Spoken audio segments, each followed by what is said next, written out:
നമ്മളിപ്പോൾ സെറ്റ് ചെയ്തുകൊണ്ടിരിക്കണതേ നമ്മുടെ Bharat ബെൻസിൻ്റെ ഹൗസിങ്ങിൻ്റെ planetary gear സ്റ്റാർട്ടാണ്. അതായത് അല്ലെങ്കിൽ സ്പൈഡർ ഗിയേഴ്സ് എന്നൊക്കെ പറയും. ഇതതിലൊരു സ്റ്റാർ ഗിയറാണ് കേട്ടോ. ഡ്യുവൽ ഗിയേഴ്സ് വരാം. ഓക്കെ, ഇതാണ് നമ്മളെ പവർ ഡിഫറൻഷിയേറ്റ് ചെയ്യുന്നത്. രണ്ട് വീലിലേക്കും വേണ്ട പവർ ഡിഫറൻഷിയേറ്റ് ചെയ്ത് കൊടുക്കുന്ന സംഭവമാണ്. അതാണ് ഇതിൻ്റെ ഡിഫറൻഷ്യൽ എന്ന് പറയുന്നത് കേട്ടോ. ഇതിപ്പോൾ നമ്മൾ സ്പൈഡർ ഗിയേഴ്സാണ് സെറ്റ് ചെയ്തുകൊണ്ടിരിക്കുന്നത്. ഇതാണ് നമ്മുടെ ക്രൗണും നമ്മുടെ ഹൗസിങ്ങിൻ്റെ മെയിൻ ഘടകം എന്ന് പറയുന്ന സാധനം.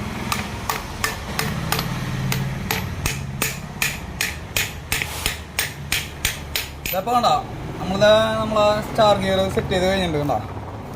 കണ്ടോ ഓരോയിലും ഇൻഡിപെൻഡൻ്റ് ആയിട്ട്. അതായത് ഇതാണ് നമ്മളെ ഒരു ആക്സിലേക്ക് പോണതും ഇതിൻ്റെ ഉള്ളിലേക്ക് ഇതേപോലെ ഒരു ഗിയർ നമ്മൾ വെച്ചിട്ടുണ്ട്.